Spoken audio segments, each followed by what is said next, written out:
Hey guys, today's video is going to be about the new supply watching you. I did a video previously about how the narc is always watching you. I'll link to it right here. But what you may not know is the new supply is also going to be watching you. So let's talk a little bit about that today. My name is Amy and this is Narcaway. My channel is devoted to educating, supporting, and encouraging victims and survivors of narcissistic abuse. So if you guys follow my Instagram, then you know recently I personally had an experience where I found out the new supply was watching me through my daughter, which can be kind of scary. Now, there's different levels of stalking, and I'm not going to use the word stalking here in this video because stalking is very serious. It's a criminal offense. It should be taken very seriously. It can become very dangerous. But I think a lot of the time what happens, it's a milder version of stalking, and it's just watching. It's somewhere between an insecurity and a curiosity. Now, we have all probably experienced this to some effect, either being on the being watched side or even on the watching side, because there is a natural curiosity to know, and it's so easy with social media. So what happened in my case is we found out that my ex's new girlfriend was looking at my daughter's Instagram account. My daughter had no idea who she was, and she clicked on the profile to see who this woman was, and lo and behold, her profile picture was a picture of her and my ex, which of course my daughter recognized. We put two and two together, and initially we had a little chuckle over it, and we thought it was funny and entertaining. But in all honesty, it actually makes me feel sad somewhat for the new supply. I feel that she probably has some insecurities based on triangulation that the narcissist, who is now her narcissist, is putting on her. And the reason I know this is because I felt this when I was with my ex, with his ex previously. Specifically, I remember asking him when we were together if him and his ex fought a lot, because what I believed was fighting in our relationship was torturous to me. I just couldn't understand why we fought so much. I know now that it wasn't fighting. It was him abusing me and narcissistically controlling and manipulating and having rages and silent treatments and temper tantrums. All of these narcissistic behaviors I read as us fighting, because this is what he would do. He would turn it into a fight. He would blame me. He would shame me. I would internalize it. He would project on me. I would believe that I had done something to cause this altercation, which I assumed was a fight. I didn't know it was manipulation, and it was a tool for him to degrade me and to keep me in a position of controllability. So because this was happening so much, and I questioned him, did you and your ex fight? And he said, no, we never fought. That was his answer. So, and that was early on in the relationship. So I was so curious always. Now, I didn't know his ex. I never met her. I knew nothing about her other than what he told me. And knowing or thinking that they never fought and they had this perfect relationship, it really caused insecurities in me. And it really made me question, maybe I was the problem.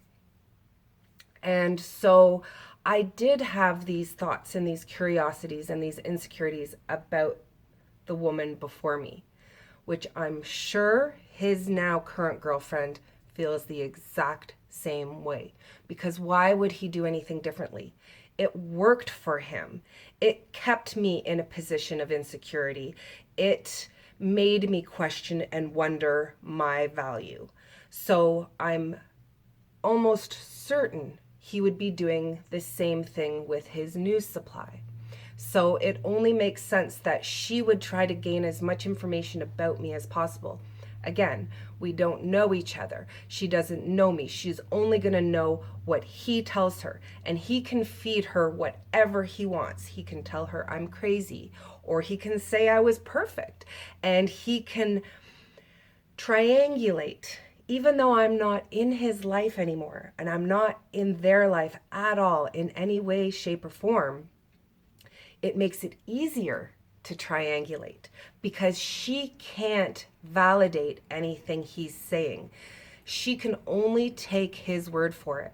So what she's going to do is use social media to gather information to try to make her own determination on with what he is saying has any merit at all.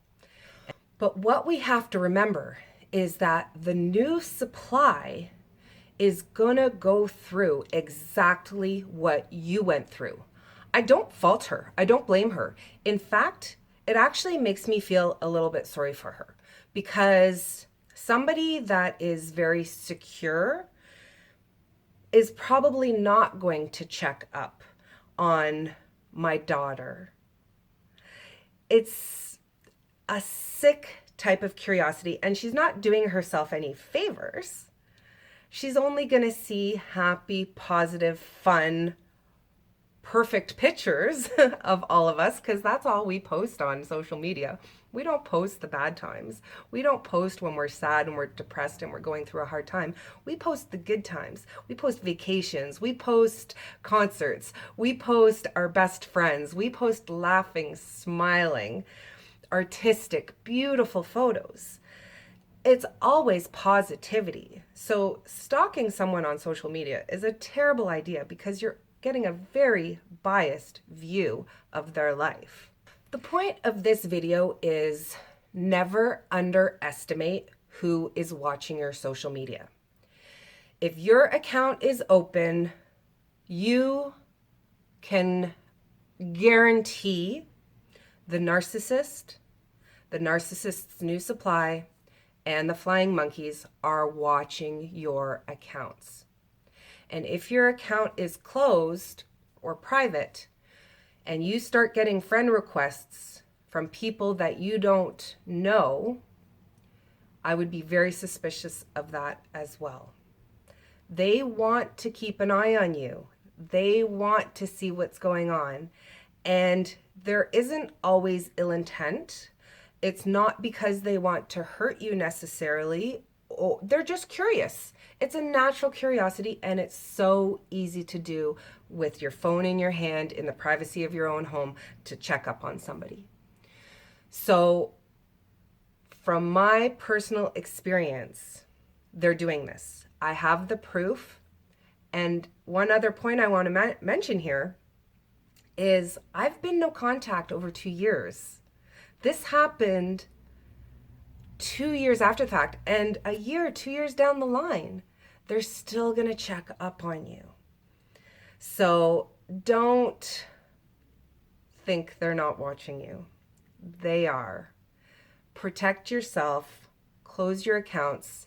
What you do in your new life is none of their business, and what they do is none of your business. Part of no contact is blocking them from seeing you, not just from you seeing them, because something like that could be triggering. If I wasn't completely over it, if I had not moved on, if this much time had not passed, if I had seen this when I was at a more vulnerable state, this could have been very triggering to me. It could have caused me to react. So you have to be careful. You don't want to see them looking at you.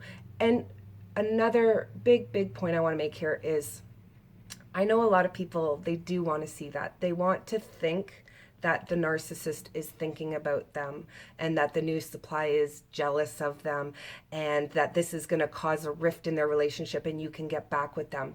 If you're at a point in your relationship where you have not moved on and accepted that the relationship is over and must stay over, if you're at a point when you're still clinging on to hope that you can get back together and that the new relationship will fall apart and you can get back in there from seeing something like this, that's very dangerous. That is a very dangerous place to be because A, you don't want to get back with the narcissist. B, if you do, it's only going to be temporary and they're going to just do the same thing again and it'll be you checking on the new supply. It'll just bring you down into a downward spiral that you'll have to climb back out of again. So don't mistake this type of a thing as your chance to get back with the narcissist. This is just a person who is a little bit insecure and curious, and they have the tools to see what is going on in your life, so they're using it.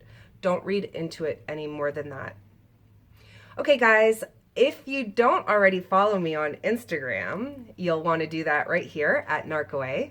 I post daily memes and quotes and motivation to get you through the day. I post a little bit of humor. Some of it's offside sometimes, and some of it gets controversial. So I'd love you guys to follow, chime in, comment. I love to read your comments.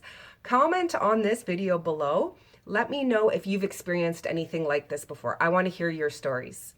Okay, guys, if you don't already subscribe, please go ahead and subscribe now. I love you all.